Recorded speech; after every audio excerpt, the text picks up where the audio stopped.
Olá pessoal, então nessa aula a gente vai fazer uma bem breve revisão sobre os conceitos e os conteúdos que a gente trabalhou até agora.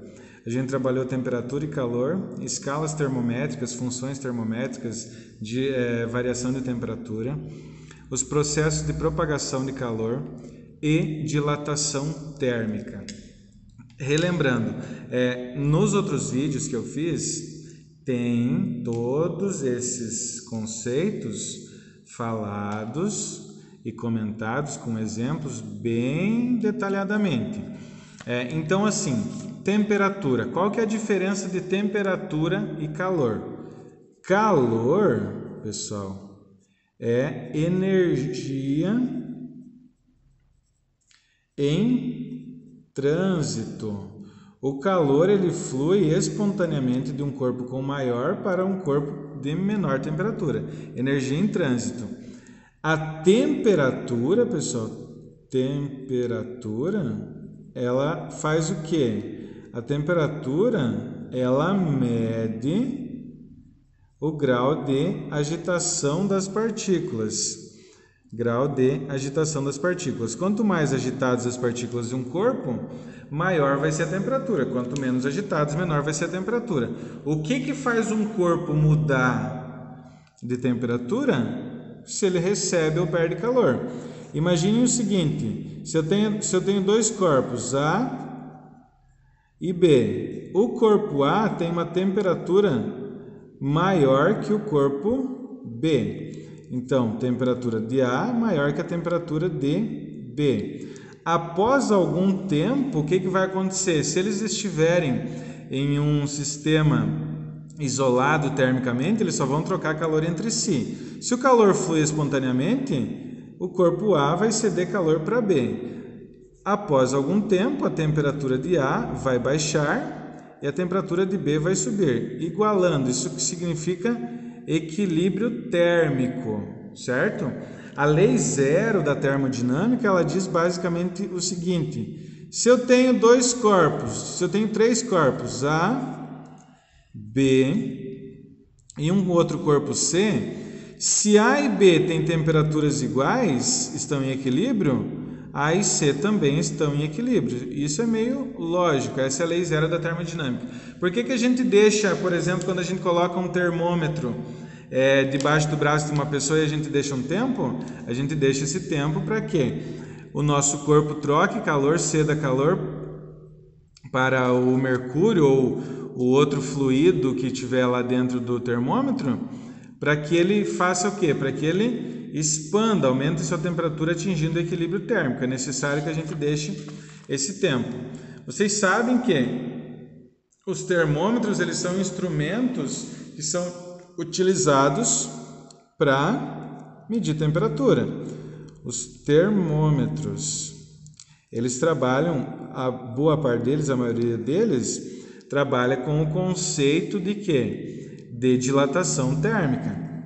Eu não vou colocar aqui detalhadamente como eu fiz nas outras aulas, mas quando a gente fala de escalas, a gente conhece algumas escalas lá. Ó, a gente conhece a escala Celsius, a gente conhece a escala Fahrenheit e a gente conhece a escala Kelvin. Escala Kelvin ou escala absoluta. Falando no ponto de fusão e ebulição da água, ponto de gelo e ponto de vapor, na escala Celsius é 0 e 100, enquanto na escala Fahrenheit é 32 e 212, e na escala Kelvin é 273 e 373. As conversões, se a gente fizer uma relação, a gente chega nas formulazinhas, C dividido por 5 igual a F menos 32 dividido por 9. Ou ainda, Kelvin igual a C mais 273. Volto a dizer, se vocês quiserem ver exercícios resolvidos, vocês podem estar observando as outras aulas. São as únicas escalas termométricas conhecidas. Essas são as mais conhecidas, não são as únicas, são as mais conhecidas. Falando da propagação de calor. O calor se propaga por condução A condução pode ocorrer em todos os materiais. Por condução, imagine que eu tenha uma barra metálica.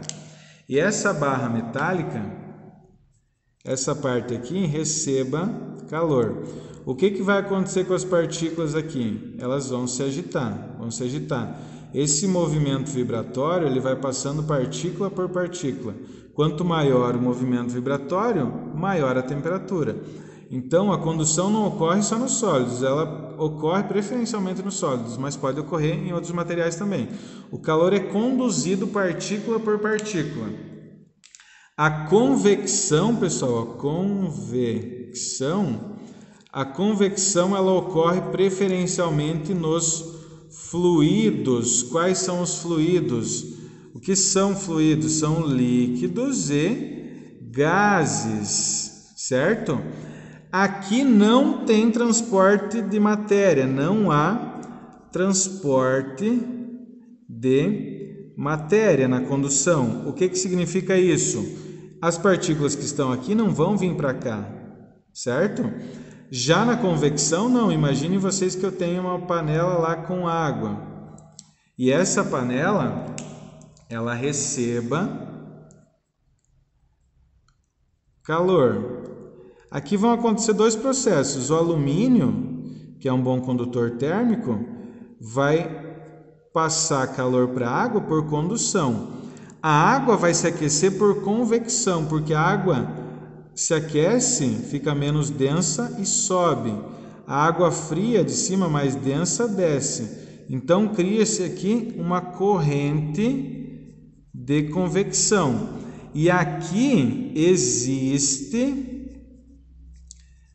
transporte de matéria. Nesse caso, existe transporte de matéria, porque as partículas elas se locomovem.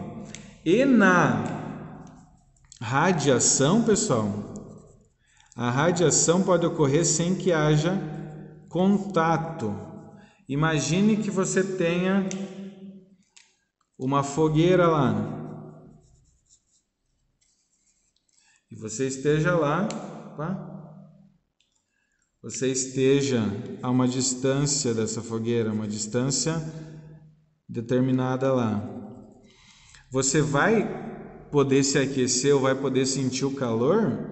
Vai através de ondas eletromagnéticas que vão chegar até você. É assim que o Sol aquece a Terra. Volto a falar, estou falando bem rapidinho aqui, pessoal, para eu não estender muito. Após isso, posso falar sobre as conversões, falar sobre os processos de propagação de calor. A gente falou sobre dilatação térmica. Em que consiste a dilatação térmica, pessoal? Dilatar, significa aumentar dimensões. E contrair é ao contrário disso. Contrair é diminuir dimensões. Eu falei para vocês que esse conhecimento ele é bem válido. Por quê? Porque ele é utilizado nas construções em geral. Eu tenho a dilatação térmica linear, que é quando ocorre o aumento ou diminuição de uma barra, de um trilho, de um trem, por exemplo. Eu vou ter um comprimento inicial, se ele se aquecer, ele vai aumentar um pouco. Esse pouco que ele aumentou no comprimento pode ser calculado fazendo ΔL, que é a dilatação sofrida, L0, que é o comprimento inicial, vezes o coeficiente, o alfa, que é o coeficiente de dilatação linear, vezes a variação de temperatura que ele sofreu. Lembrando que a variação de temperatura de um corpo é a temperatura final menos temperatura inicial. Ela pode ser superficial. Superficial é quando você tem uma área, uma superfície plana. Você aquece, o que vai acontecer com ela? Ela pode expandir. você tem uma área inicial. Se ela expandir ou se ela diminuir, isso é a variação de área. Para mim calcular isso, a variação de área nada mais é uma fórmula bem parecida. A área inicial vezes o beta, que é o coeficiente de dilatação superficial, vezes a variação de temperatura. O que eu preciso lembrar nesse caso é que o beta, ele é sempre o dobro de alfa. Então, se você está trabalhando lá um exercício cuja dilatação é superficial e você tem o coeficiente de dilatação linear, você tem que lembrar, opa, eu tenho que multiplicar por 2. Se o coeficiente for, por exemplo, o coeficiente de dilatação do alumínio é 22 vezes 10 na menos 11. O beta, se eu estou falando de uma barra não, se eu estou falando de uma chapa de alumínio, o coeficiente beta não vai ser 22, vai ser 44, porque aqui a gente tem o aumento de 2 dimensões. E a dilatação ela pode ainda ser volumétrica, que é o aumento de volume. Imagine que você tenha lá um tanque com X litros de gasolina. Esse daí é o volume inicial. A gasolina, inclusive, ela os tanques, os reservatórios de combustíveis, eles são enterrados embaixo da terra para quê? Para que eles não sofram uma variação de temperatura. Se ele sofrer uma variação de temperatura grande, o que vai acontecer? O volume ele vai mudar, entendem? Pode ser água, pode ser calculado com uma barra, um paralelepípedo, por exemplo, enfim.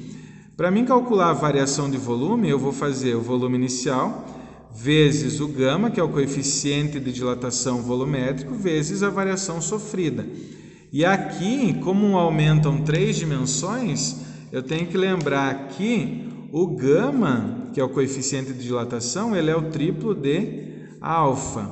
Então seria mais ou menos isso. Se vocês, é só para relembrar, vocês querendo ver mais detalhado, vocês podem ver nos outros vídeos. Um abraço e até mais.